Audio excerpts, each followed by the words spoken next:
In 6th grade, my English class unit centered on us writing fanfiction.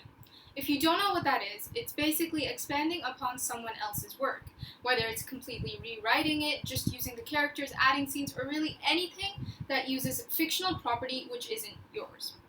I was extremely confused, mainly because I thought we were supposed to be original instead of blatantly spinning off on someone else's work.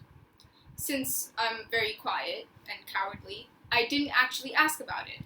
I just did my task where I took a book series called Percy Jackson and I wrote a small piece about the secondary antagonist actually being a good guy. My English teacher, after reading it, turned to me and asked whether I liked that one character whose fate I had changed. I replied yes. She then said to me, "Do you feel misunderstood or guilty whenever you mess up?" 12-year-old me very eloquently responded, "I guess, yeah." To my amazement, she went on to almost guess my entire personality in that same format. She got a few wrong, but I was in awe of how smoothly she'd been able to realize parts of me which I had trouble properly getting across. I felt recognized. It wasn't until a few years later that I really thought about it and realized what she had been doing. Back then, I thought she was, well, a mind reader or had a lot of experience with kids. In reality, she was simply describing the base qualities of that very character.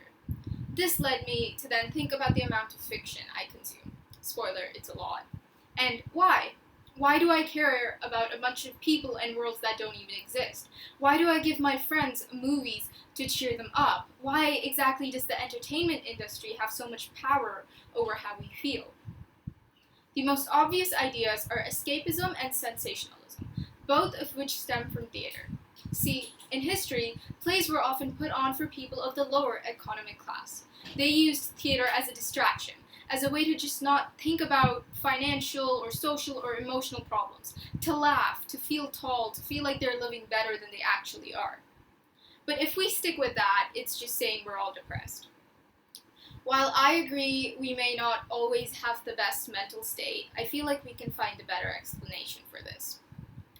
This fandom culture is not new at all.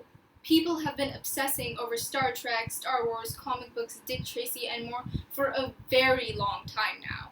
And this is people from everywhere, from different countries, poor to rich, just absolutely everywhere. And everything has a proclaimed fandom. Let's take a long-held rivalry as an example. Every day, whenever I'm scrolling through Instagram or even YouTube, there are two people just absolutely spending a good hour arguing with each other whether Marvel or DC is better. Not to mention the 7 other random 11-year-olds and 40-year-olds also joining in on the argument. I can say with certainty I have never seen as much rage as when I said the Man of Steel movie was better than the first Captain America movie under a Reddit post. Not only do people get into fights over fictional media, another big thing to note is projection. This is especially prominent in fan culture where people may try to connect even more with characters by finding or forming common traits between them.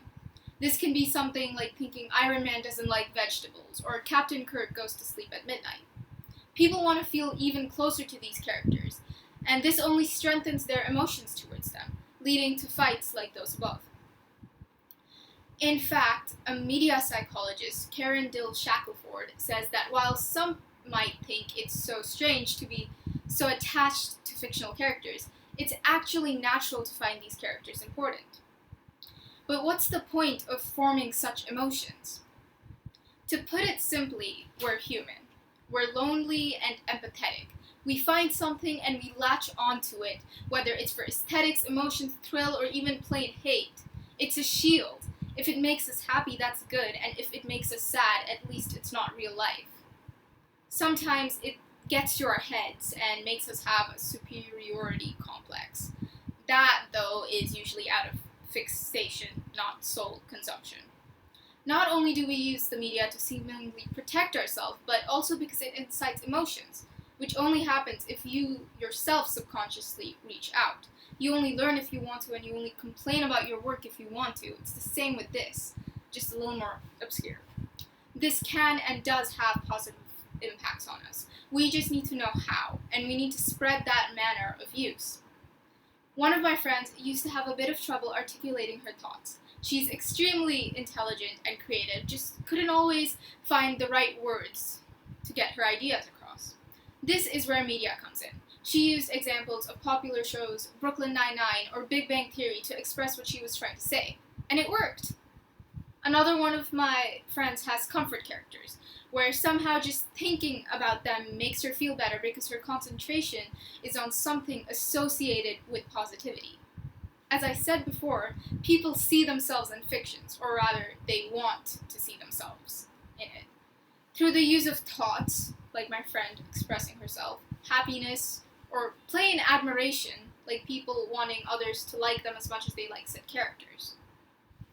I'm not the only one to see it this way. People get mad at more problematic media because they know that others are so influenced by it, and the media will perpetuate its problematic issues due to its fans. Fiction is almost a sort of manual for us. Most of the time, it tries to be a role model. For example, superheroes.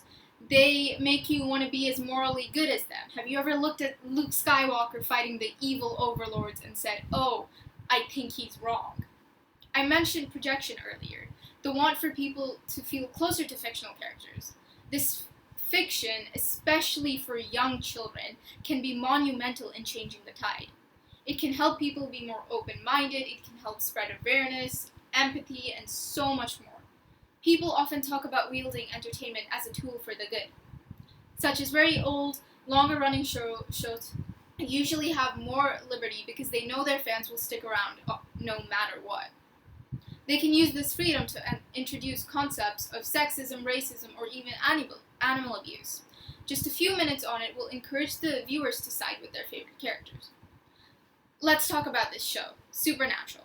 It was on from 2005 till 2020, a very long time. When it started out, it was very general. It's about two brothers who hunt demons, but even then it uses common conventions and cliches like being procedural and regarding demons as well, evil. Throughout its run, though, and let's say about 15 seasons later, it had come a long way. Not only did it break through the fourth wall and repeatedly kill and revive its lead characters, it also consisted of several more modern episodes, which focused on domestic abuse, LGBT plus characters, and the daily sexism that women faced. It explained these concepts to a predominantly privileged fan base, which actually learned from it and supported charity campaigns launched by actors like You Never Walk Alone and Always Keep Fighting, which centered around those stigmatized subjects.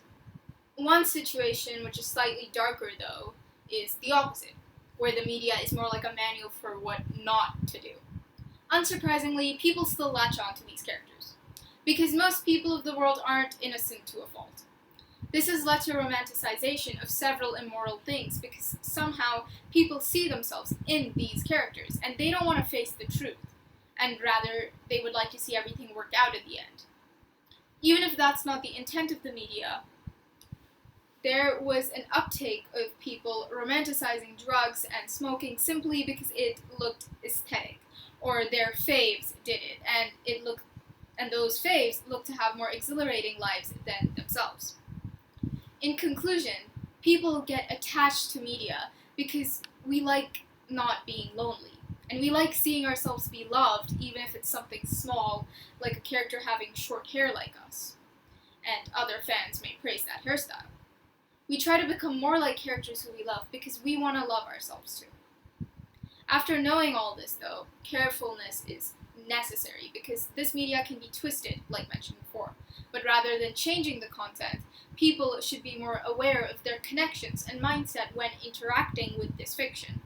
Stories are just what you take from it. And that's where you need to know that your identity is a lens that you're wearing that's tinting everything that you consume. I'm not saying you have to go psychoanalyze your personality, just that maybe you should try and get to know yourself. I'll give you a starting place. Think about your favorite Disney movie. This is a whole new way to discover your identity. And for that, I wish you good luck.